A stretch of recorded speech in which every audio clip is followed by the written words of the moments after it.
Okay. First question would be, as an Air Force colonel, and we talked about this a little bit, but I'll reiterate it for the tape. Were you a civilian or in the armed forces when you developed your interest in UFOs? I was actually in the armed forces. I was supervising a team of technical experts that were installing special equipment aboard the B-29s flying their target profile missions on Russia, because there was a school of thought at the time that they must be coming in through the polar donut someplace up there, that the Van Allen belt may have had something to do with it, and that they were coming through the polar airspace and then going elsewhere. And so the Air Force had a survey team up in Alaska that was installing special equipment aboard the B-29s to look for them coming in. And what year was that? That was 1946 and 47.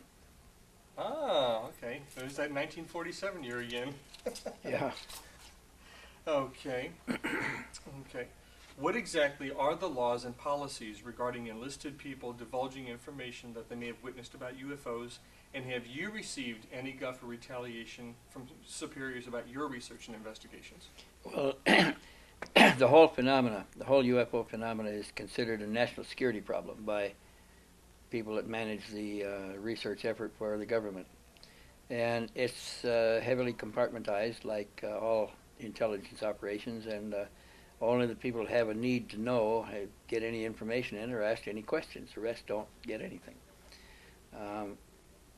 The punishments for violation of it's considered a national security matter. And the punishments for violating a national security oath are pretty severe. They could be $10,000 fine, 10 years in prison, and or paying a forfeiture of all pay and allowances due or ever to become due. I don't know of any case where this has been judged, because it appears to me that by pursuing somebody in this fashion, they may tend to support or tend to confirm what he has said. So they resort to other cheaper and easier methods, and that is to discredit in any way they can, showing that you have mental problems or aberrations of various kinds. Bring odious charges against you if that's what's needed to discredit, to turn people away so that they don't want to listen to what you might have said. The other alternatives are to eliminate you one way or another, get rid of you. So the simplest method is just keep quiet and don't get involved at all. Okay. And people that are involved in this understand that. Have you had any experience with any sort of... Well, I don't want to discuss that because it might lead too far. Yes, I've been picked up a couple of times and taken into interrogation, and what they always ask me is, why do I think that I need to pursue such a ridiculous subject? What does it gain me? What's in it for me? Why do I have to persist in asking questions of people under oath, reporting information that's controversial? All I'm doing is muddying the water for somebody else, they say, and they always ask me to agree to stop. Well, I usually agree to stop because that's the only way you're going to get out of there. And then something interesting comes up, and I'm back in it again. That's a good answer. Okay, we've already said that you're not really familiar with the Larry Warren case. Okay. Okay. You seem very interested in contact cases versus the technical hardcore, the ship landed here and the radiation, the disinformation. Why are you so interested in contactees? Well, I'm interested in the other as well because that has evidence that's testable. And the contact cases are of interest to me because often dialogue has taken place and questions have been that the contactee has asked have been answered. So we get more information out of a contact case than an evidence case. Okay. Okay. I'd like to throw in one more question on that issue. Do you have any model or any formula to assert that what the communication has been is valid information? No, do I have a model to validify information that we get? No, it's so many different ways. First of all, you need to know something about the man's character and personality, which means you have to talk to his friends and relatives. you have to know what his habits are. Is he inclined to tell stories or to embellish information? And that means talking to close friends that know his habits and how he reacts. I don't. That's about what I think. And I forgot the question is what I'm trying to answer here. Okay. When you hear of a contactee and they have information and they say, this is what they said, how do we know whether what is reported is accurate? Is accurate. Okay, well, yeah. So the contactee information is of interest because you get more of it. Then how do you verify it? You have to study the man and find out if there are problems in the stories that he tells. And whether you can do anything with contact information, probably not unless you get it cross-supported by something else that tends to give it validity. Okay, good. Okay, with all the work you've done, as has Jim Delatosa on the Billy Meier case, why do you think you have such strong detractors even today? Why do you think an organization such as MUFON would declare the whole thing a fraud? Well, it's probably because when we got into this, early on it looked like it was going to take a lot of it. It's not going to be a one-night investigation or a week or maybe not even a month, which means we have to have staying power. You have to have money, you have to have resource, you have to have equipment, you have to do a lot of things. None of the clubs had money to send anybody anywhere. They didn't have equipment to furnish you. They couldn't afford to rent equipment. The clubs are obviously unable to do this. That's in MUFON, MAPRO, KUFOS, all of them have the same problem. They have a little bit of money but not enough to do anything. So we had an interest in learning more about the case. Me, because of the photographs, and I persuaded some friends of mine, Lee and Tom Welch and Britt, to join me in the investigation because they had their own money to do what they needed to do. And they agreed to do this provided we could find some way of getting a return on the money. And that didn't happen until we were well along, and several years later when the Japanese came along and wanted to do a video documentary on it. And we gave them a figure on how much money we had invested up to this point in the investigation. They agreed to refund that in return for an opportunity to produce a video documentary for Nippon Television in Japan. So they did. They repaid all of our expenses against our expense listings, including expenses in Switzerland and a payment from Meier, and we gave them the material. So now we have what we were after. We have the collection of data and information. We have the testing. The testing was all done in big laboratories that had their own research budgets, and they were interested in what we had because it signified directions of research, new directions of research that they could look at. And so we would go into someplace like Lawrence Livermore Laboratories, and they would look at what we had and they'd decide what they wanted to find out about it for themselves. They'd tell us what they could do. And it was always more than we could do, so we'd agree to their insistence that we sign a non-disclosure agreement, that we could not describe who they were or what they did without their written permission for a time limit. It was going to expire something like 10 years. And we ran into this every place we went. So after the second place, we decided to create our own non-disclosure agreement. We'd go in armed with our own non-disclosure agreement. When they produced theirs, we'd produce ours. We'd cross-sign them mutually, and that meant that they're not going to be hung out, and nor are we. Well, this didn't include the clubs. It didn't include anybody. And so when the clubs started trying to follow our tracks, they ran into the non-disclosure agreements. They were told that they didn't have any evidence that we had been there. And NASA, in Pasadena, California, the big NASA facility there, when we went in the first day, we told Frank Bristow, who was then the administrative supervisor of the facility, what we wanted to do, and he invited us to come out and talk to him. Well, we went in and signed their guest book and everything, and were shown into his office. When he saw what we had and what we wanted to do, he said, look, go out there and sign out again. Then come around the back door and come in, and I'll give you office passes. which we did, and came back. He took 3 passes out of the middle drawer of his desk and handed them to us. He said, use these while you're here. Next time you come in the same way and get the passes. Don't sign the guest book.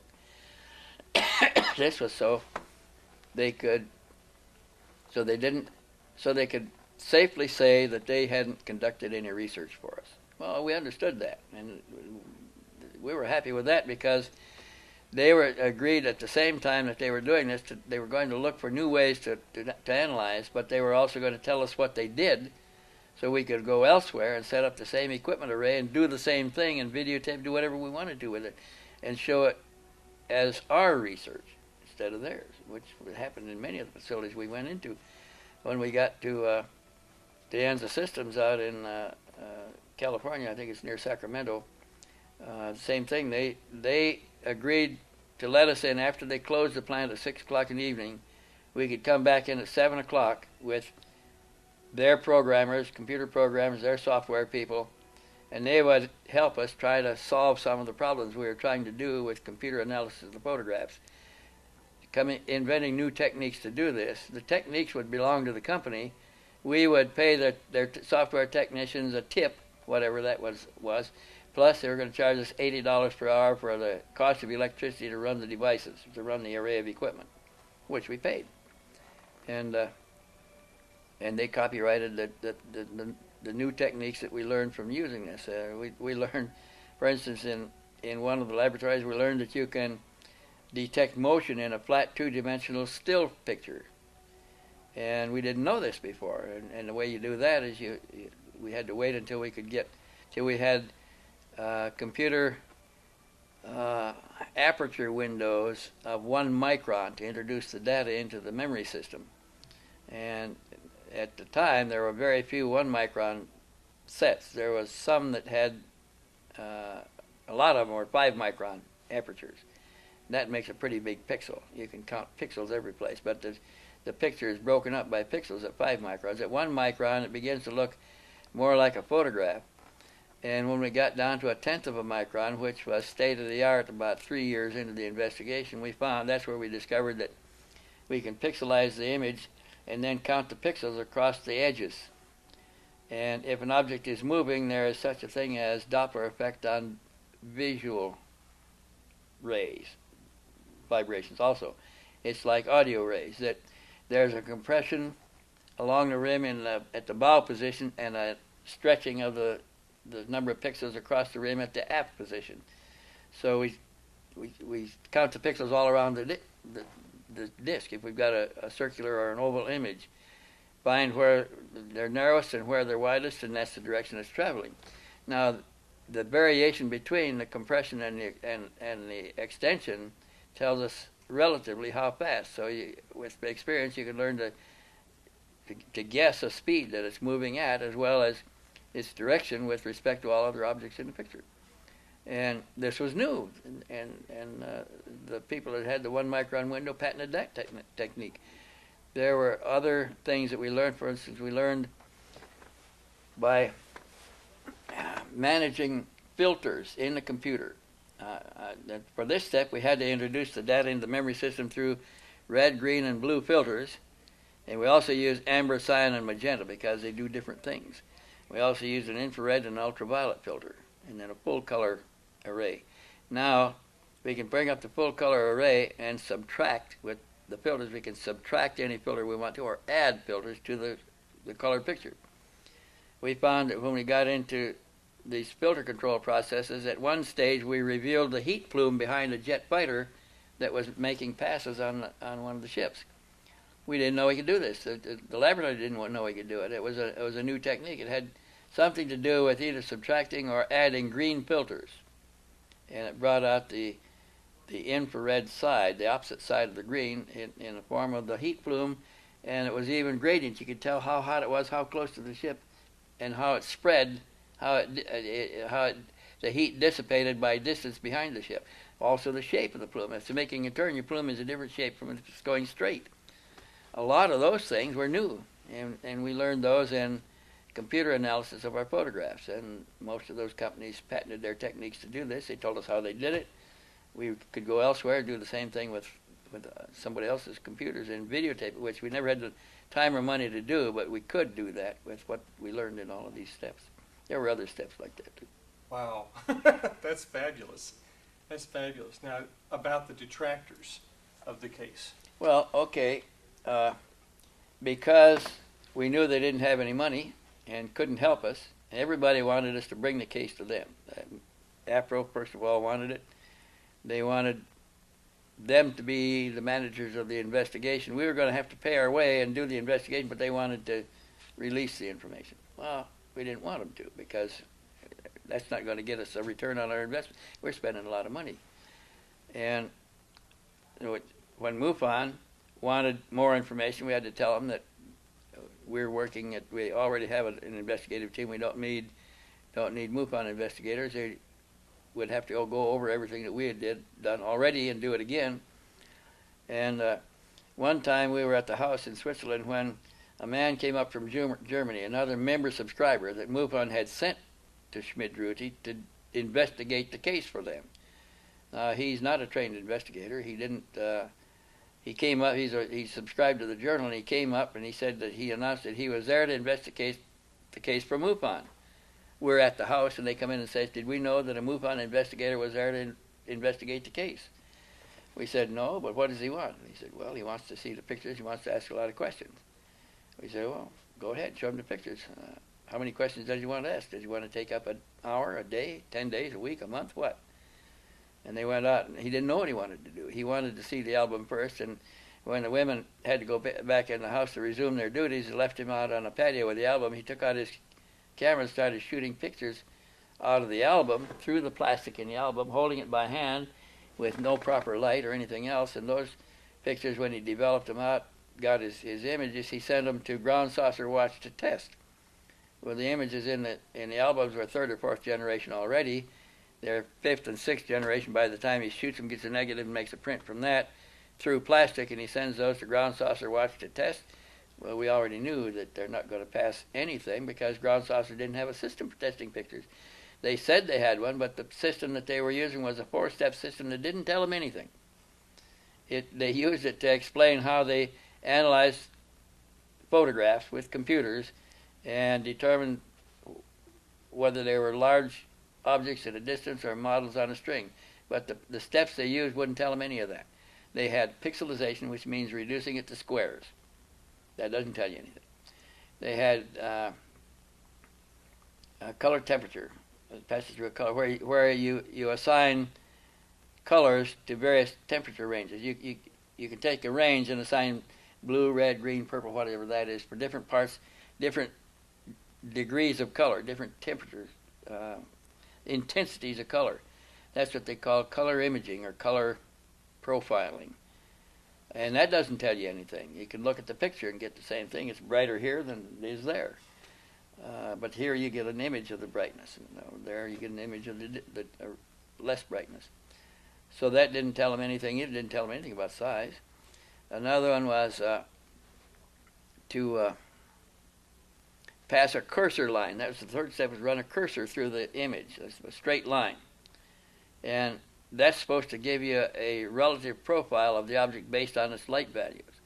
Well, that's fine. On a sphere, you get a squiggle like that, a line that curves. But if you take a screw and look at it edge on, you get a jagged line like that. But if you tilt the screw at an angle, you get square edges on the screw, like so that you don't have a correct profile at all. So we realized that under some condition, you're not going to get a correct profile on anything because it only shows the relative light values on the object, which can be deceptive. And the fourth step was something like sliding two negatives, identical negatives, slightly off focus or off register, and then looking at them, you get what looks like a 3D effect to begin with, but it's only apparent because it's not really 3D effect. It's only because some images are blurred on and others are sharp. And we don't know what they intended to prove by that because it doesn't tell you a damn thing, but they were saying that was an important step in their analysis of UFO photographs. So when we went to Ground Saucer Watch to have them test one of the Meier pictures, we found out first they have to eyeball it. They're not going to put it right in a computer. They have to eyeball it, and they decide what they want the computer to say. Then they put it through the computer steps and then interpret them the way they want them to be interpreted, which wasn't scientific at all. And so we went. We didn't see them test any pictures there, but Air Research that Bill Spaulding worked for at the time, where he's bootlegging the time at night on their computers, discovered this and they fired him. Then they hired him back on condition that he would stop bootlegging pictures on their computer system. So, and their computer was designed to look for cracks in castings, flaws in metal. That was the reason Air Research had it. So he sent the pictures back to the manufacturer of that set of equipment at Goleta, California, and I forgot the name of the company, but it was based at Goleta, and when it had to stop testing pictures in Phoenix, he'd send his pictures out to the manufacturer's shop at Goleta, have them run the same test he was doing, the 4 steps. And so when we go out there to see how they're doing this and what it's supposed to tell us, their software man says, "Don't tell you nothing. It just makes images." So we asked him, "Can you demonstrate how you test these pictures?" They had a package of 8 pictures in hand that Spaulding had sent them that they wanted him to run. He wanted them to run the tests on. So they got out the pictures, and they took us to a table just like that with a lamp on it. And they got out a Panasonic home video camera, a half-inch VHS video camera. And they went over to the table, put the picture down on the table, took the lampshade off from the lamp there, tilted the lamp at an angle supposedly to get more light on the picture, but a 60-watt bulb, incandescent bulb, held 2 or 3 feet above the picture, and they're standing it over with a video camera like that, shooting down at the picture on the table, not even 190 degrees, at a slight angle, to introduce the data in the picture. Now, when you do that, there's only one point, and that picture is going to be correct register or correct focus. The rest is either inside or outside of focus, unless you're 90 degrees or down on it. The light was wrong. They didn't use any filters. They didn't use anything. So he says, what does that tell you? What can you learn from that? You're putting the data in with a home video camera that its apertures are bigger than a 5-micron window. You can't get 5-micron resolution in it. That couldn't tell you a whole lot. You're not using a stable table. You're not using white light. You're not using any filters to enter the data into the memory system. So if you're putting that in the memory system, you can't get any more out of the memory system than what you put in. You put in false data, you're going to get false data out. That was their testing. Then to even compound matters worse, they tested all 8 pictures by the same process without changing the settings on anything. Well, we learned long ago that you can't do that because pictures are different. They're taken at different times of the day with different angles of the sun and a whole lot of things. You have to separately set up and treat every single picture by itself under its own rules because of the nature of the picture and the brightness of the light, a whole lot of things. So you can't test 2 pictures under the same software program or the same steps and get comparative results. And so we concluded that GSW was just faking the whole thing and that they're trying to make everybody believe that they're doing what they're. They even had a monthly article in Saga magazine about their testing procedure and rating the pictures. This is a model at certain size from a certain distance from the lens, and this is a real one so many feet from the lens. And all of it was completely false because there was no way they could determine any of that. Wow. This is some explosive information. Could you give me 2 minutes? Yeah. Okay. They all took a negative position because we didn't invite them in. Couldn't afford to because we couldn't carry them on our back while we were doing it. Right. That's remarkable. This is... Well, it tells you another thing. It tells you a profound case is never going to be investigated unless somebody pays for it. And the clubs can't do it. They don't have a budget to do it. That's a fact. It's got to be somebody that's going to pay for it for whatever motive satisfies him that he's going to put money out to do it. Classic case. That's what it is in all industries there. Okay. There's a lot of people that I know that ask, why Mexico? Why are UFOs constantly making themselves known there to their press? And the press there covers it. They don't shy away from it like the United States. Do you have any input on that? Well, yeah.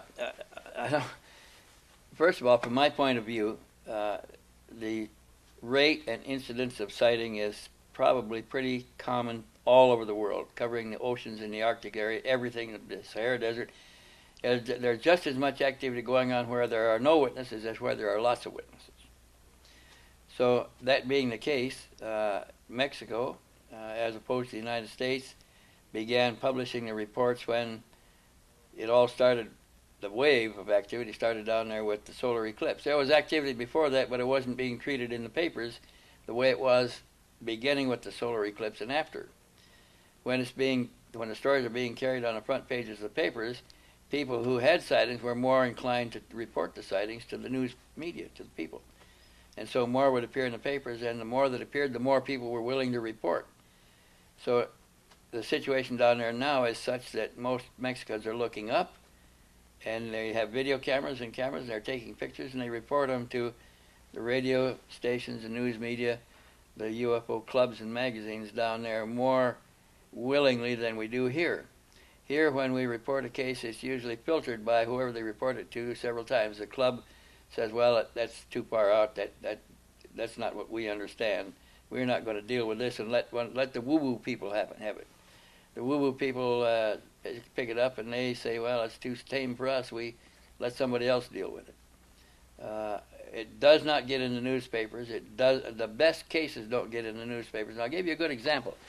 In Tucson, I got a call one night from a lady said that a big pinkish-orange UFO was passing over the Elizabeth Cabot School in front of her house. She's describing it to me. And she said that it came up to her house in front of the big picture window and is hovering outside in front of a little pine tree in the yard. She said, I believe I can touch it if I go out there. She laid the phone down and went out there, and she stepped out the door, and as she did, it's only 10 feet from the steps of her house, going up into it. And she said she thought she could touch it, so she walked towards it and reached up to touch it, and as she did so, she heard a click like that, and it started to rise.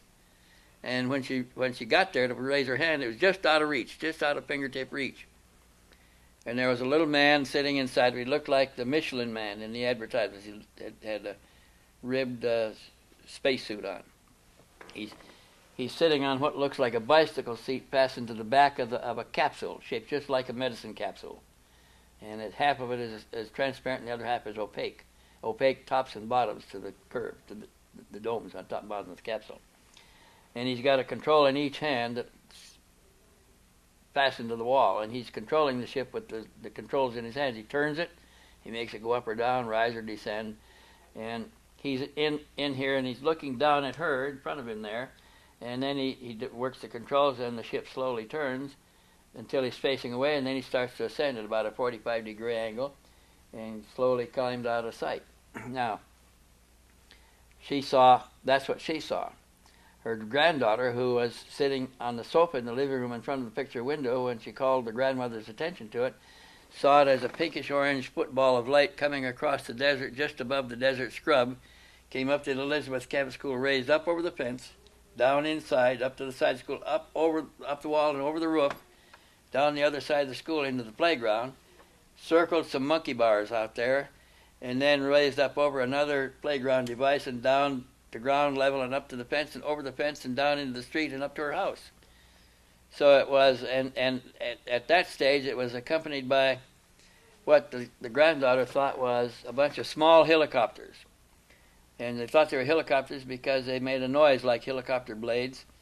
They didn't have any tail. They only had the blades. They didn't have a boom in the back.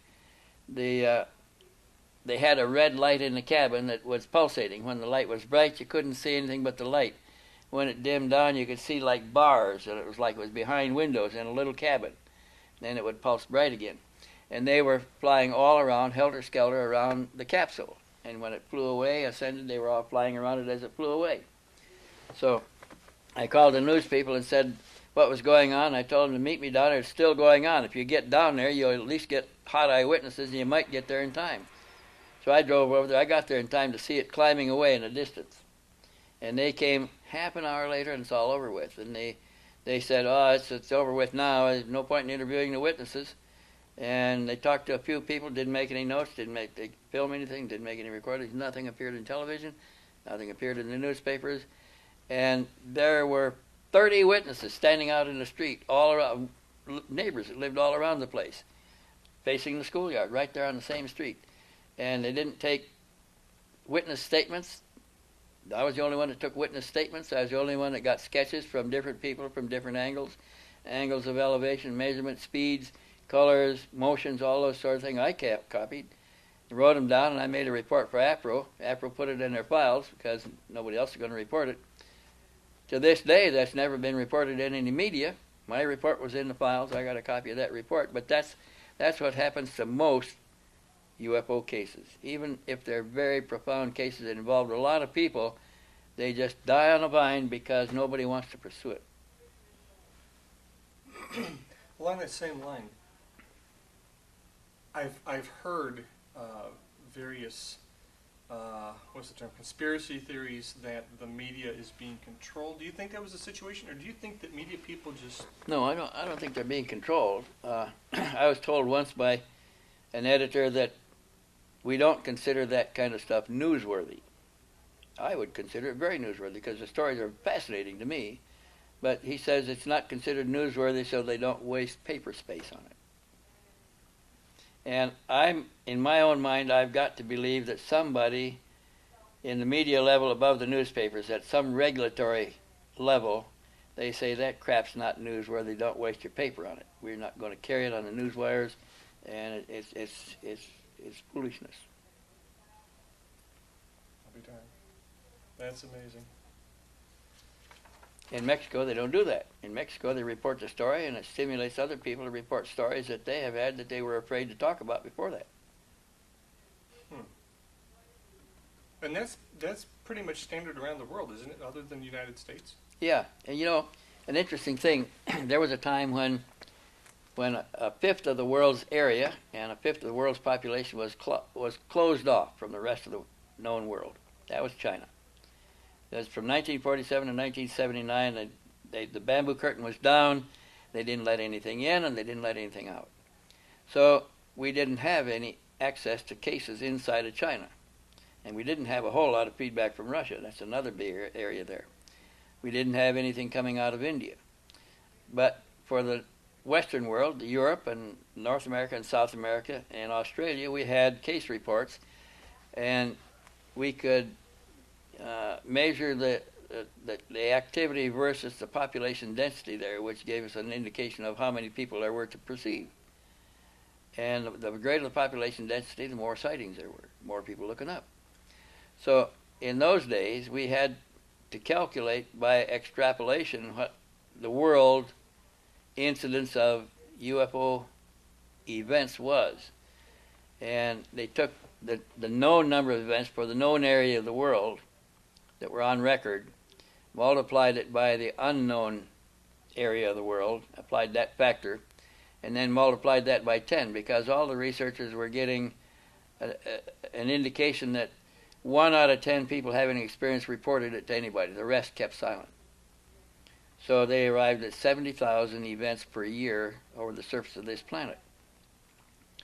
Now, in 1979, when the bamboo curtain came down and China opened up, and we began to get reports out of China, we found that their incidence of reporting was about the same as the United States, that they were having the same number of sightings to contacts to landings to abductions as we were inside of China. We didn't know this. We were extrapolating for it and assuming that the situation would be roughly the same as ours, but we didn't know that until we began to get their reports out and found that we were right all along. So that being the case, we could probably assume still that the incidence of events over the surface of this planet is 70,000 a year.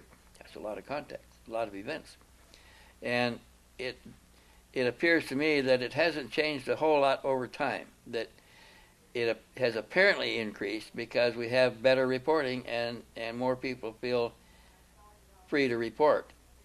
So I think that the change is in reporting, not in the incidence of it. I think that the incidence of events over this planet is fairly constant over a long period of time. What changes is the nature and emphasis of the reporting. But that still leaves an awful lot of cases, a lot of events that are happening. So then the next question is, who are they and where are they coming from? And how can they finance such an intensive survey of this planet? Well, in my experience, I investigated over 100 cases in great detail where I stayed on the same case. All of them were selected for cases of repeat contact, where the contact doors kept coming back over and over again to the same contactee. And I made notes, and I kept follow-ups, kept going back to them. And I would say that there was probably between 150 and 120, but just assuming that it's only 100 cases, good cases. Of all of those cases I examined, there were only 2 that might have been coming from the same place with the same kind of a ship doing the same things. And that was the Betty and Barney Hill case where the aliens indicated that they came from Reticulum, but didn't tell her that. They showed her a star group, says this is where we're from, here's your sun. It was Marjorie Fish, an astronomer, that concluded that the star map included Reticulum. Then there was a case in Charleston, South Carolina, where they told the witness there not only that they came from a star group we called Reticulum, but they said that they came from the sun that we call Zeta 1. They gave them the number of planets orbiting that sun, which planet they came from in the array of planets around that sun, how far out, the geological makeup of the planet. It has a magma core just like ours. The crust is a little bit thicker. The planet is roughly the size of ours. It has water and land mass separations. It had a native life form that evolved in their grays, their typical grays. But they said that there was another planet in the twin sun, Zeta 1 and Zeta 2, had a life form that had achieved technical advancement and succeeded in traveling in space. And they were in touch with them, but they weren't doing the same things. They weren't operating in common. They were still operating independently and separately, but doing their own thing. But they knew that the others were traveling in space too. The ones that were visiting Charleston had established relationships with other space-traveling entities from Horologium, a constellation on one side of Reticulum, and from Dorado, the constellation on the other side. So they called their association of space-traveling entities that the Reticulans had encountered and had joined them in some kind of a federated or associative status. They called them the network, the Reticulan network. And they called the ones from Dorado the Council of Dorado, which was another associated group of space-traveling entities in that stellar constellation. And the one on the other side, they called them the Horologium Assembly. So now we have 3 federations that are all aware of each other, loosely cooperating with each other, and each of them is made up of a system of planets that is space-traveling planets. And that gets to be quite a complex situation. And they are neighboring constellations in our galaxy. So if that sampling is representative, then they must be all over the galaxy the same way. So that goes back to my my own information that of 100 cases, only 2 might be coming from the same place. So that's the only simple they. The rest are all different theys. There's 98% of the contactors that are visiting here are all different, coming from different places, doing different things, different kinds of ships, using different technologies, different morphology. That's the appearance of the body or the face and the limbs and the arms. Different morphology and appearance, different skin color, different in many respects. All different, one from another, except for those 2%. Now, if that's the case, and we have 70,000 estimated visits or events over this planet per year, and that's a representative sampling, then 98% of the 70,000 are different who accidentally have discovered us, or by accident or design, that are here on their own objectives, doing their own thing with their own ships. And that's interesting, because that means that there is something about this planet that is attracting their attention. It's probably something like a plant that reaches a flowering stage, when all the bees in the neighborhood know the plant is opening, they're all there the next morning to harvest the honey. There may be a situation where planets reach a stage of fluorescence that sends out a signal or a vibration or an aroma or an alarm of some kind that alerts other space-traveling intelligences that the humanity on this planet is reaching a stage of major advancement and deserving of study, because it's a short-lived program. It's like the flower spends months growing and blooms for a day and is over with. It goes to seed, which takes months more, and the seeds are planted. And there may be, that's natural in nature. We see that all over. So maybe planets are something like that. And maybe that's why this planet is of interest to so many other disparate space-traveling entities. And that also tells us that there's a lot of life traveling freely in space. Wow. Gosh, I mean, there's so many questions just on what you just said. From what you understand with what other researchers have done, are we even close to identifying all these various species of beings? No, we're not close to identifying any of them. We have a limited perception over a very short period of time, seconds or minutes at the most, to evaluate a society that has been probably visiting this planet and examining this for months or years or maybe even centuries. We don't know. Oh, that's okay. Well, that pretty well covers how many different races of what we could term extraterrestrial beings. Thousands. Tens of thousands, all different. Wow. Have you ever come face to face with a being? With a being? No, I haven't. Have you seen a UFO? I've seen a UFO 5 times. 3 times from the backyard of my home, and once when I was delivering an airplane east over Indianapolis, and I guess the last time was over my home too. And this is a strange event. I was telling this to somebody the other night. We were sitting there talking over a counter in my kitchen having coffee, or I think it was Coke or iced tea at the time, and it was the middle of the afternoon, about 2 o'clock in the afternoon, and on impulse or for no reason at all, I said, I think I'll go out and lay down in the yard and look up for UFOs. So I went out the door into my backyard, laid down on the grass, and looked up. And she'd come out right behind me, my friend, and she said, can I lay down and watch with you? I said, sure, join me. She laid down there and tipped her head back. She says, is that what you're looking for?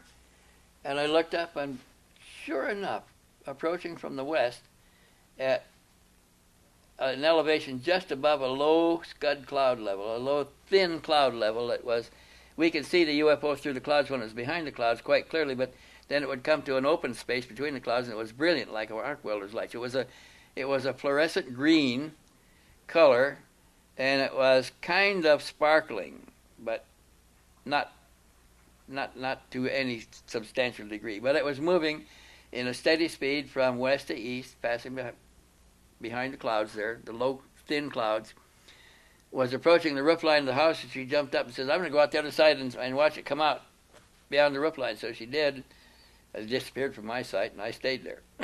She came back a few minutes later. She said, after it crossed the roof line and came out the other way, it turned from green to blue, fluorescent blue color, and then turned its angle of travel up and began to ascend at a steep angle, like 80 degrees, and disappeared as a little point of light in the sky that faded out and disappeared, still bright fluorescent blue. And I don't know why I said I was going to go out and watch for UFOs in the first place. You know, it's nothing that I thought up. It just happened. And I think that this happens more often than we think. I think that people become witnesses for some spontaneous reason that is out of control, out of your control, out of my control at least. I hadn't deliberately thought of that at all. It just came up and I went outside. And I run into other cases where the person looks up for no reason at all, and there's a scintillating object in the sky. If he never looked up, he would have seen it. And sometimes those seem to take interest in the person that looked up. They seem to become aware that they're being looked at. As a matter of fact, in the Charleston case, when they had Bill Herman aboard the ship, they had taken him to South America and shown him an underwater facility in the Rio Sal. It runs out in northern Argentina out of a big inland lake. They took him to an underwater facility and showed him some experiments they were making. They told him that our water was different from the water in their planet, why they were doing this. Coming back up over Florida, they came all the way back up over the Caribbean, and they're over Florida, and they stopped there over the space shuttle hangar and showed him the space shuttle being ready for a launch. And they told him some of those tiles on the heat shield tiles are not properly adhered. You should call NASA and tell them, because they may come off and it may be dangerous.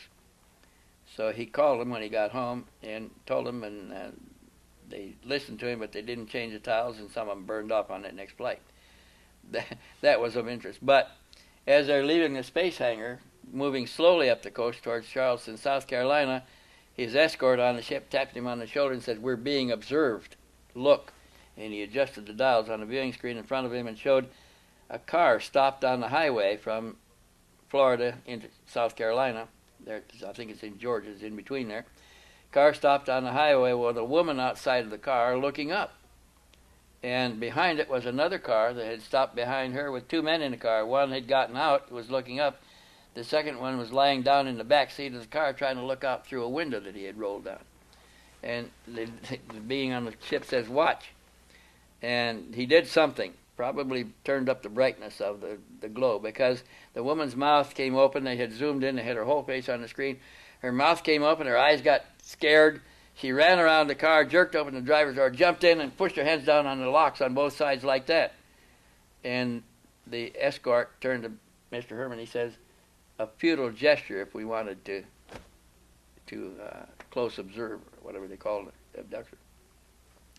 The other guy in the back seat, that when the light was turned up bright, he started to scream. It looked like his mouth opened, and then he curled up in a fetal position in the back seat, covering himself like that. The other one ran around, jumped in the door, and he locked the doors. And then the ship flew on and took him back to Charleston. Has there been any book or any sort of publication about that case? Yeah, I wrote a book about it, 2 volumes to describe it. It's called UFO Contact from Reticulum. And Volume 1 is the first part of the case, and Volume 2 continues more of the case and showed a couple of similar cases happening in the same general area that supported what was going on. Wow. Fabulous.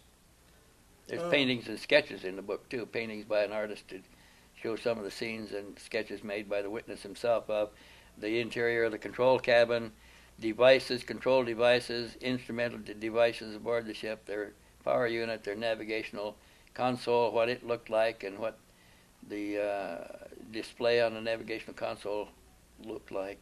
A lot of things like that were really interesting, and it was a good case. It went on for years. What brought it to an end?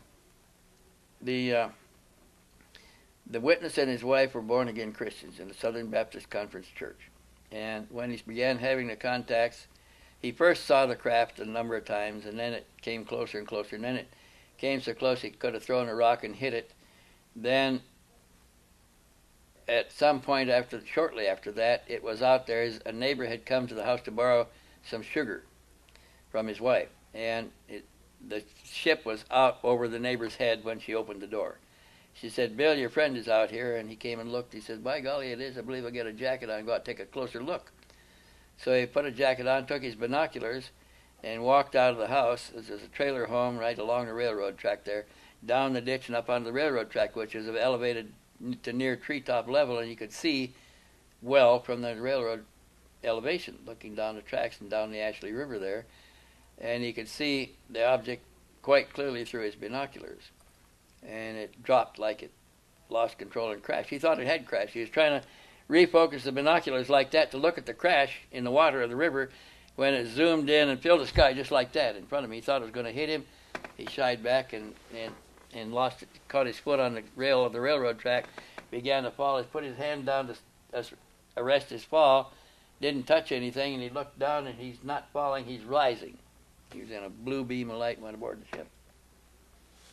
And it was they examined him on an examining table, and then after that was over, which he doesn't remember, he was unconscious the whole time, after it was over, and he looked around. He first screamed because the beings looked like overgrown fetuses, and he's scared to death. And he screamed and called his wife's name, Patty, and then he realized that that's not going to do him any good. And he took a better look at them, and they seemed friendly. They didn't seem harmful.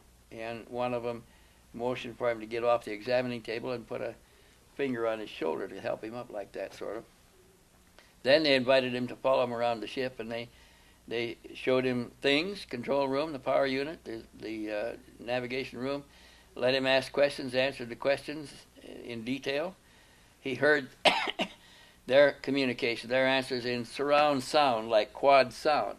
He didn't see their lips move, so he assumed that it was being transmitted by some device that converted it to audio sound in his language, in his dialect, and which is English, but a local dialect with localisms in the language there. So they had been studying him long enough to learn his language. So one time he asked them, he said, why me? Why did you select me? And they told him that they had studied 12 people simultaneously and entered the data on the 12 people, their education level, their religious beliefs, their income level, their society, their age, a whole lot of things. They entered it on the computer for all 12 subjects, and then they had the computer rationalize the subjects to find the one that would contribute the most new data to their field of research of Earth humanity. And the computer picked him for what they called close observance. So now that he's up on a railroad track and isolated himself from his house and his family, they zapped him aboard. And that's it was at that experience aboard that craft where they asked him to intercede with his government to obtain the release of a crashed vehicle and remains of theirs. And he said he didn't have any clout, he couldn't do anything, he's no help to him for that. He said, why don't you contact him yourself? And they said, we have.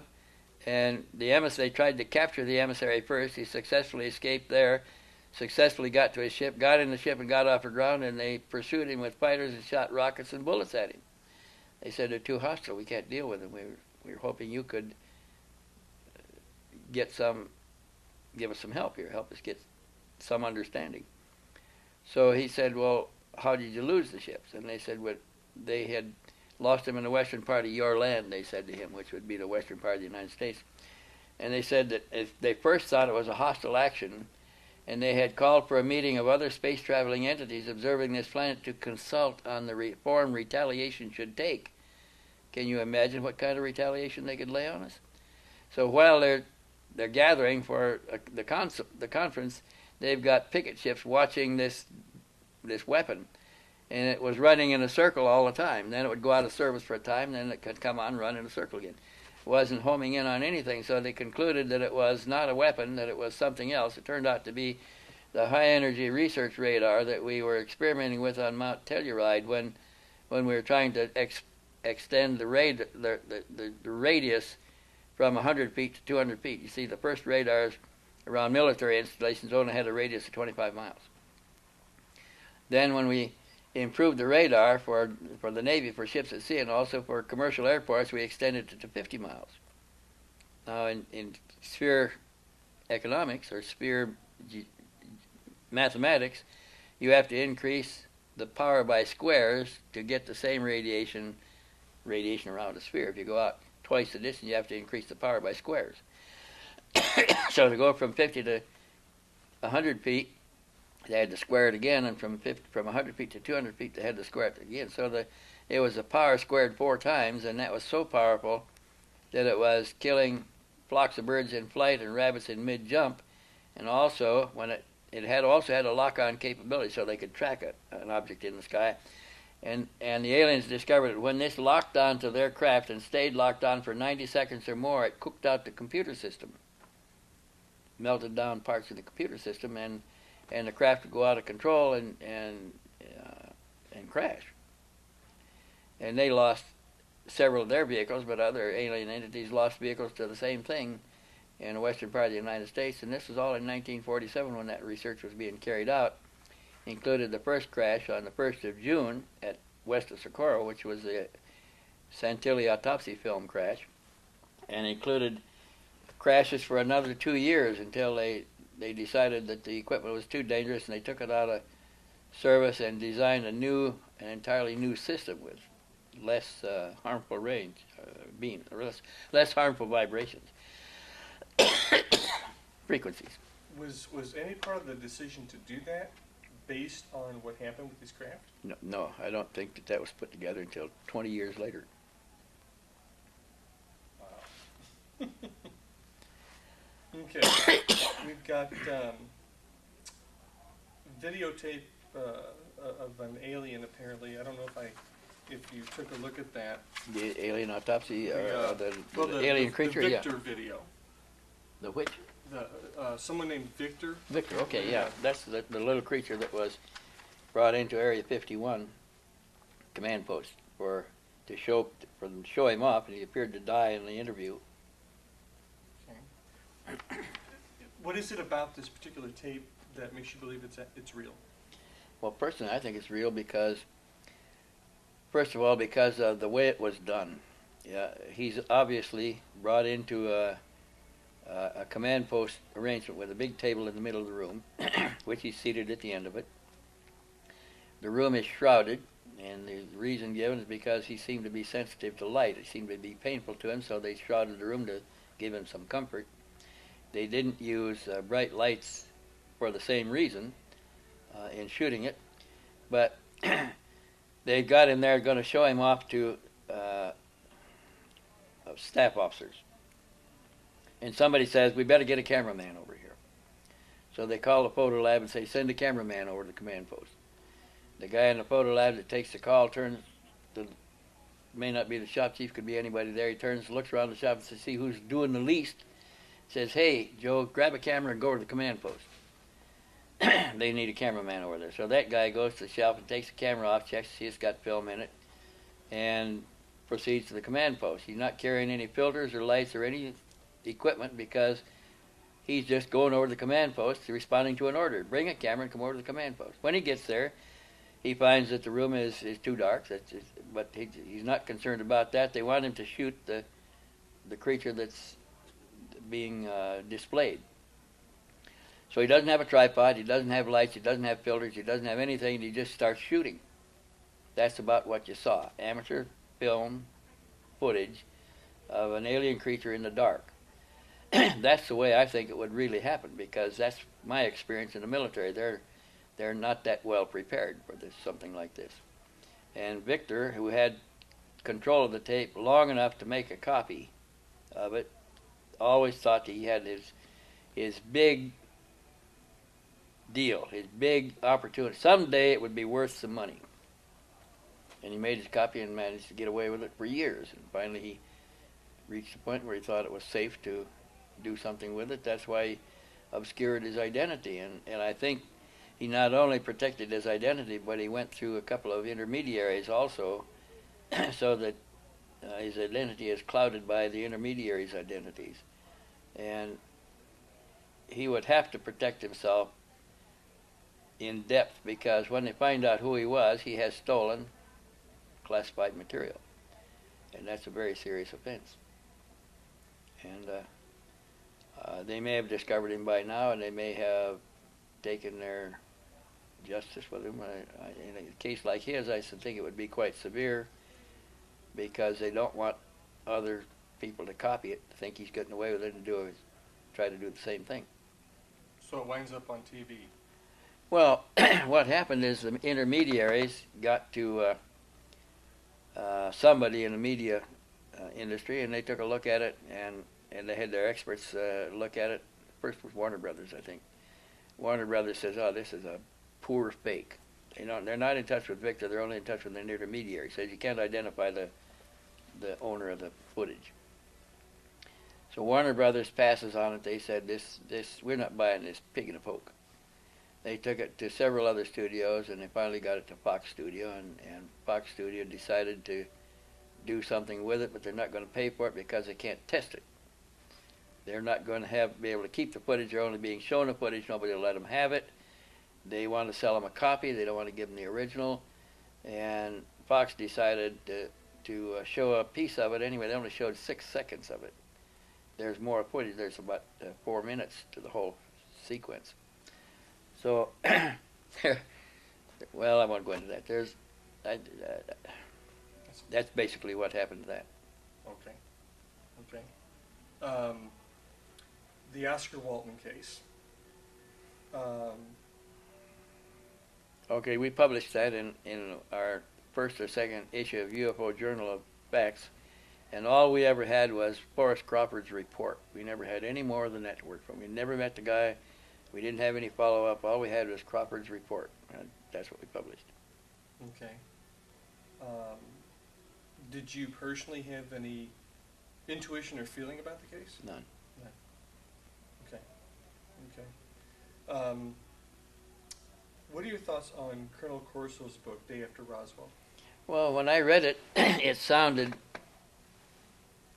to me like the military that I was familiar with. The generals don't do anything themselves. They sit in the office and come up with ideas. Somebody had delivered some residue to General Trudeau's office probably before Trudeau even came there. Somebody, his predecessor. The predecessor didn't know what to do with it, and they stored it in a closet. When Trudeau got there, he's told what it is, and he doesn't know what to do with it either. Then Corso was assigned to his staff, and he's looking for a job for a new lieutenant colonel, and he thinks of the residue in the closet, and he tells him, get that stuff out of the closet, see what you can do with it. That's the way it would really work, and that's what Corso described, so I understand that part. What Corso did with it, he was told not to tell anybody what it really was, but give them some inference that it might be worth studying, that there may be some applications there that the military could use. So he took it to military industrial contractors working for the Army Research and Development Command. And that would be the way that I would see it would normally go, too. And he never did tell them this is material from a crashed UFO. In fact, they didn't even use the term UFOs. The government used a different term for it. And he never told them that. He never told them, gave them any clues of anything, except he had some modules that had what looked like stacks of coins in them. First of all, the modules were still operational when they were pulled out of the panel, and they still seemed to work. And when they began to examine and took them apart, they found what looked like a stack of coins in a receptacle in one of them, and they just came apart. And they concluded that because it didn't have any power going in or coming out, that the stack of coins must have been laminations of circuitry of something else that helped with the power. I think that we probably evolved microcircuitry from observing this in other devices that we couldn't make work. But it gave us ideas about how to miniaturize circuits. And that's probably where our miniaturization began, is seeing miniaturization already in process in the crash residue. And then we found that since the modules could be removed from the rack and still work, they weren't connected to anything. They got their power some other way, probably radiated power, and that got us into power transmission by microwave, which we never entertained the idea that could work before. Now we can transmit power, electric power, over microwave.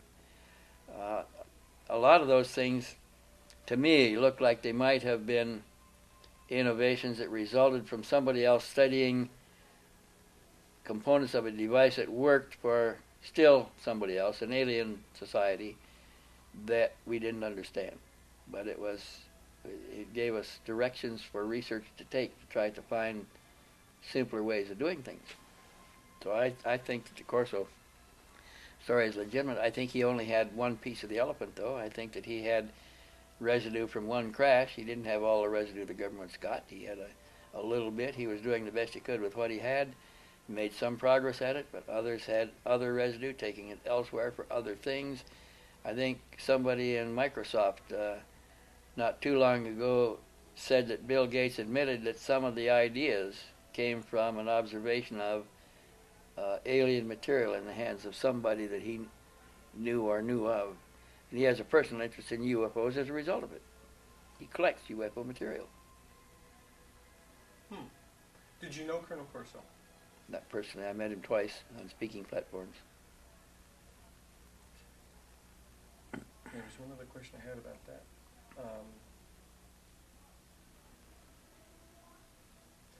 Must not have been important because it certainly isn't in my head right now. Okay. Oh yeah, I do. Why do you think at that particular time Colonel Corso chose to write and release the book? He, I think, and I don't know, I'm just guessing. I think that once he began to look into the UFO situation, he found that it was much bigger than he had anticipated, and that it was widespread. The phenomena was being observed all over the world, not just residue in a closet in the United States. And he had a bunch of notes that he showed to the Rogers, the guy that, I forget his name, that helped him write the book. And Rogers actually wrote the book from Corso's notes.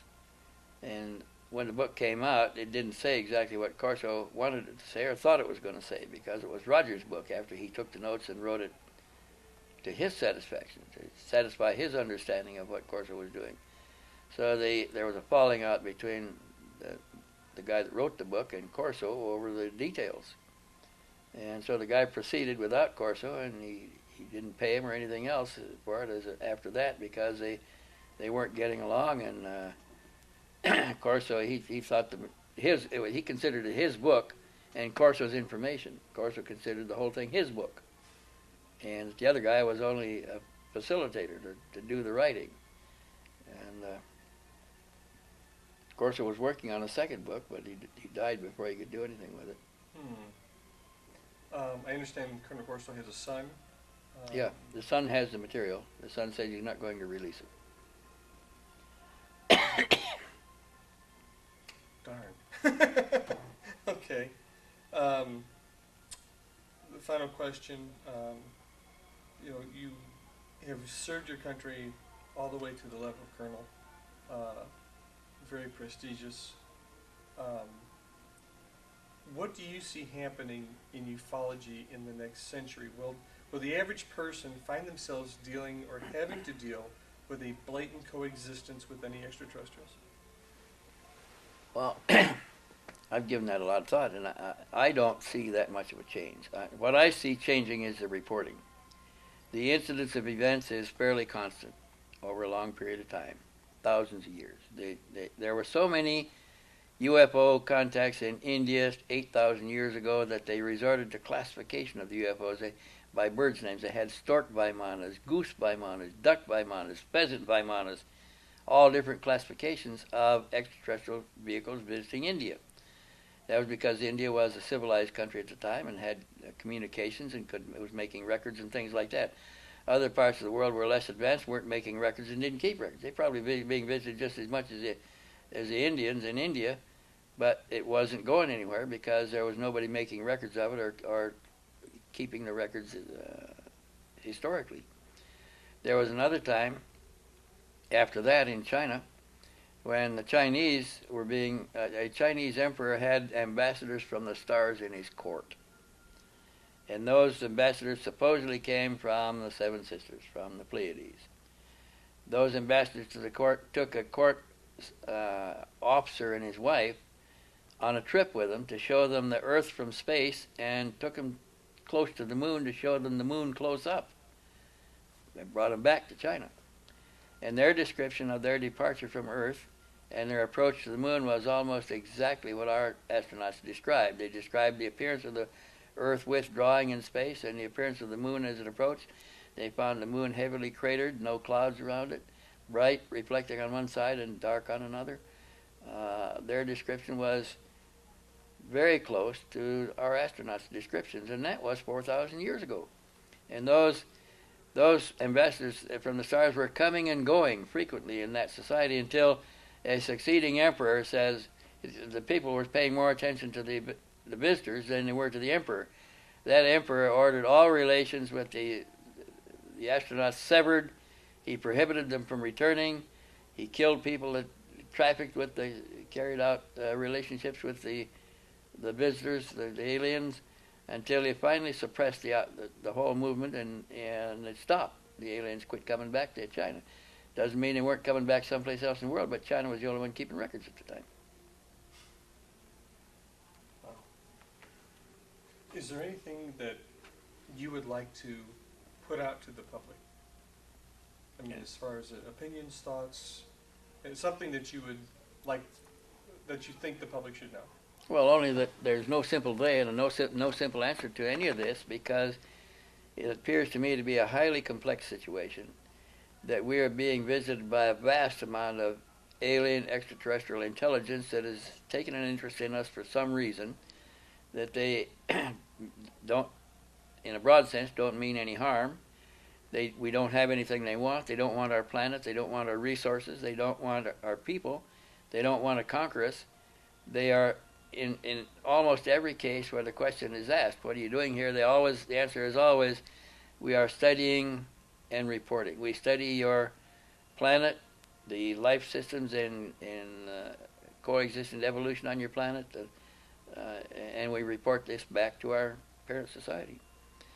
And many of them say the same thing. So we are of interest to them because we represent a stage of development or a stage of spiritual progress, spiritual and human progress, that I am sure is as varied as the number of visitors. That there's a million roads to Rome, and so they're all going to be different, and so those that are here study.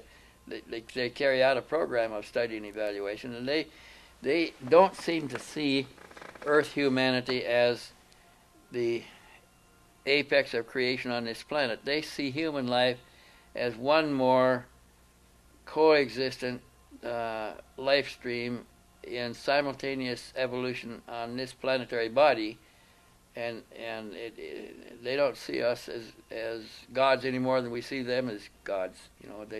We are just another life form, and we coexist with hundreds of thousands of coexisting life forms, and they are interested in the co-evolution taking place on this planet because it has an unusual variety in life in evolution. And where the question has been asked why, they say that it's because we have a harsh sun with harsh cosmic rays and a reduced filtering system that causes rapid mutation and short life on this planet. We become a laboratory experiment. We're like the rats, laboratory rats, because we have short lives and rapid mutation due to the harmful rays from the sun. And they say that our lifespans should be a lot longer than they are, that the average lifespan before the industrial age or before modern age times on this planet was about 1,000 years. And that was when the planet was covered with a vapor envelope like Venus. The creatures on the surface never saw the sun, moon, and stars. They only had twilight, bright twilight, and dim twilight because of much of the water vapor was in the air at the time. And we had shallow seas. Then the planet moved into a slightly cooler region of space, and the vapor envelope was precipitated to the surface in the mythical flood. When the skies cleared, we've lost our protective envelope, and the lifespans were shortened to 10% in less than a half a dozen generations, from Methuselah's time down to Noah's descendants. And we never knew why, but now the extraterrestrials are telling us it's because the harsh rays coming through the sun lost a lot of filtration by the vapor envelope, came through to a harsher degree, and caused a reduction of the lifespan to 10% of normal. And our radiation may further reduce, the radiation damage from all the atomic testing and work may further reduce our lifespans again if we don't find some way of offsetting the damage that's being done. Okay. You made a very interesting comparison to lab rats. I know there are people out there who liken abductions and what have happened to humans to what we do to lab rats. In your comment, are we looking at their observation of us as lab rats because of what we're doing to ourselves, or because of what they do to us? Well, more because we have short lifespans and rapid mutation. Okay. So it's not a matter of what they may or may No, not. it just happened to be a condition we are in that allows them to observe genetic changes over a short period of time. Long-term generations over a short period of time because of the short lifespan and rapid mutation due to the harsh solar rays. Okay. You touched on this briefly, and you may or may not have anything to add to this. But what thoughts or advice or whatever would you offer to people who are experiencing abductions that seem to be hurtful or violent to them? Well,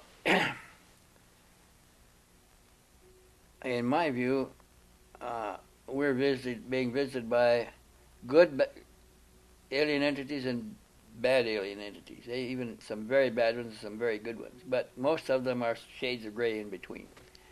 That the majority of our contact is with these shades of gray, and if we don't like it, we call them negative. If we like it, we call them positive. That's a relative sense because what one likes, another may dislike. We often don't like the way they treat us, but we don't have a lot of cases of mistreatment. We have cases of